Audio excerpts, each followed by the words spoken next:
Welcome! You're listening to the Peace and Passion podcast, the place for conscious couples and individuals who want to explore aspects of their relationships as a self-growth evolution.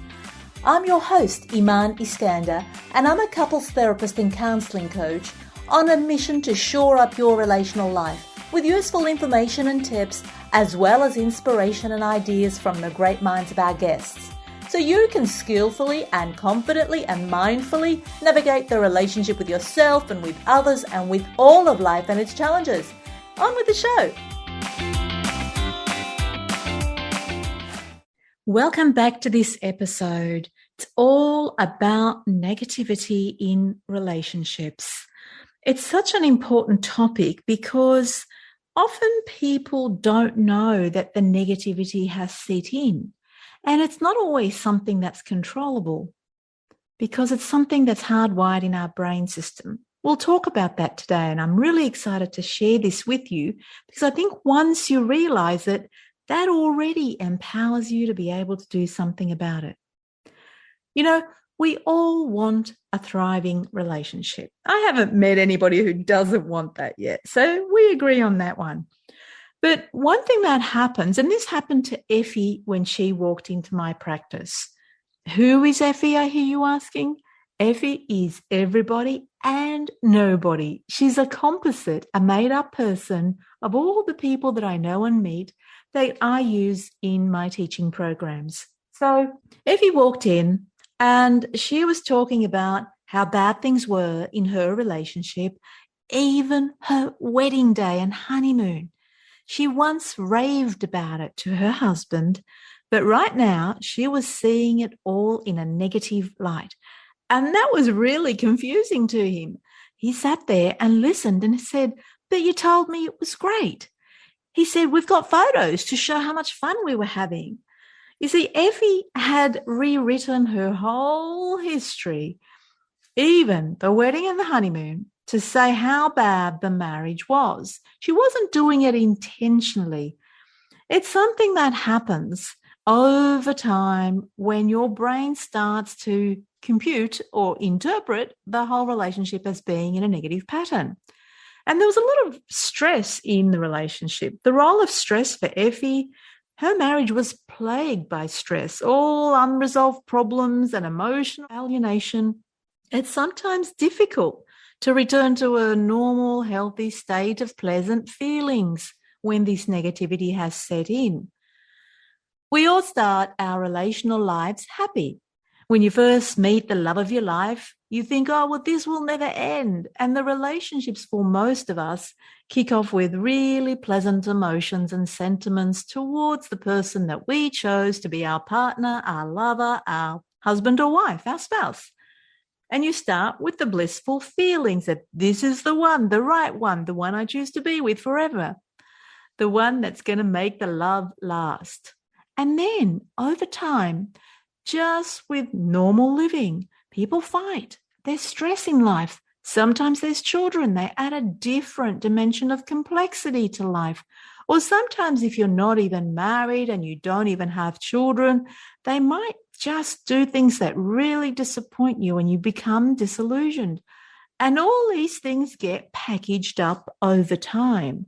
Negative feelings start to emerge towards the person that was once our beautiful lover, the person that we thought the love would never end with. And that's normal that we have some negative feelings. It's not like you can't have any negative feelings. And you can even have mixed emotions. Look, we all have terrible days. But that's not what I'm talking about. I'm talking about when the negative attitudes, the ones that creep on us slowly, when they set in, you become trapped in a funk or you become programmed to perceive the glass as half empty around the marriage and your partner.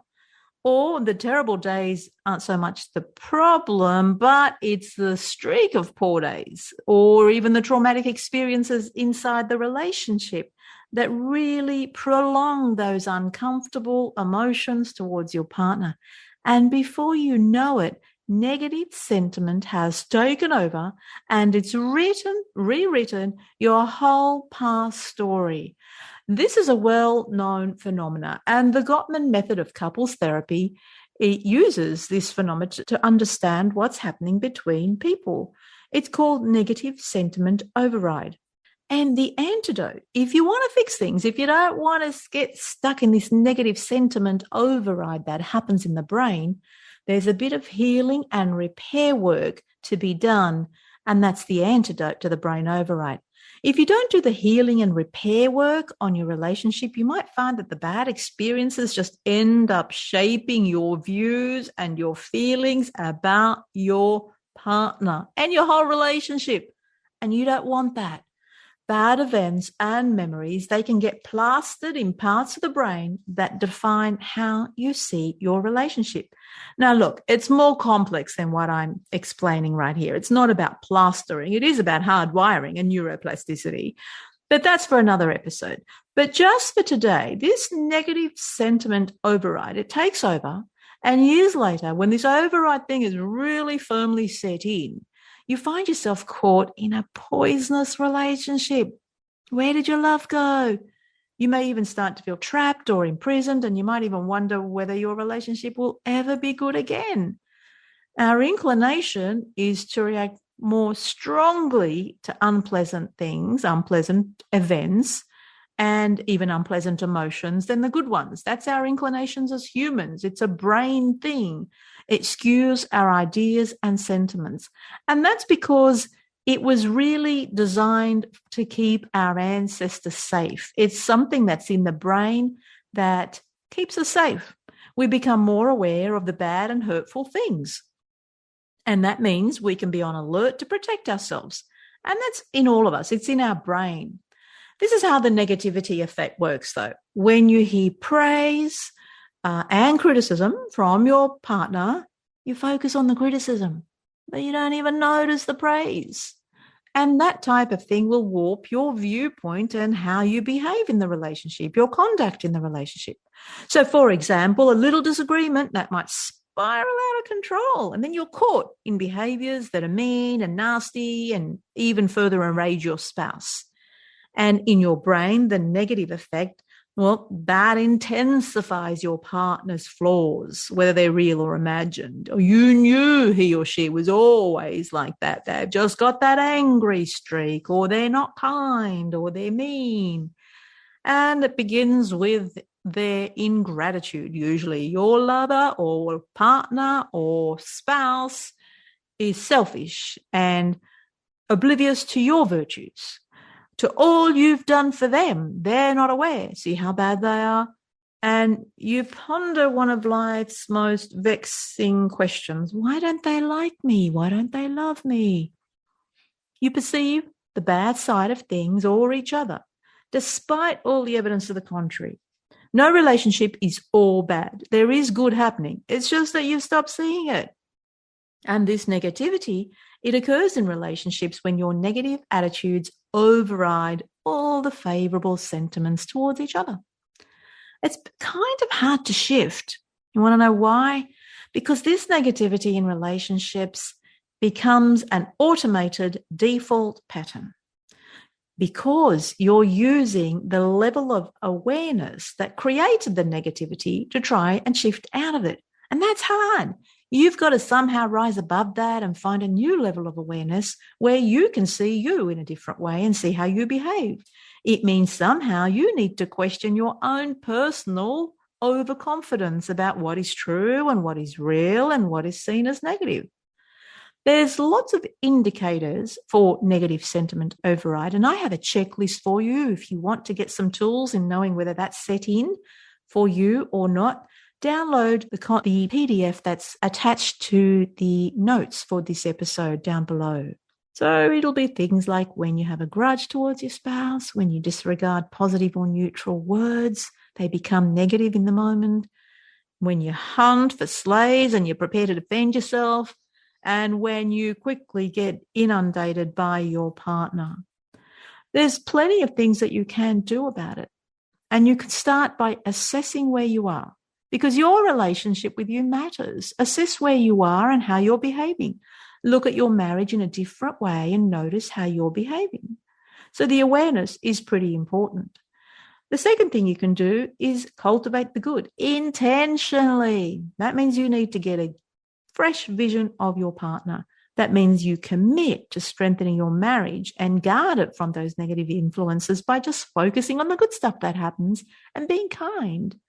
And step number 3 is if these things don't work for you, then you need to get help. I know that there's an average of about 6 years before people go in and get help from a couples therapist. I don't want you to be one of those people. 6 years is way too long, and that means all the patterns have been hardwired. And quite frankly, the work becomes much more difficult when the patterns have set in. So if you notice that that negativity is starting to creep into your relationship and it's ruining your love, get help.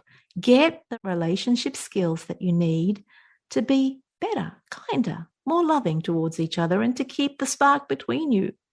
So if you want more information, I have the downloadable for you, which talks about all the factors that describe the qualities maybe experienced in negative sentiment override. Plus, I expand a lot further on the 3 steps that you need to take part in order to beat this thing called negativity. We don't want negativity in your relationship. I don't want it for you, and I know you don't want it for you. So if that's of interest, download the PDF. Talk soon. Take good care now. Bye. Thanks for listening to the Peace and Passion podcast. If you'd like to stay in contact, make sure you subscribe to the show in your podcast app so you don't miss an episode. Now, if you like something here or if something resonated with you, I'd love your encouragement to keep this going. You can do that with a review, a like or a share, or just by telling someone that you think will benefit from hearing this podcast. Take good care now.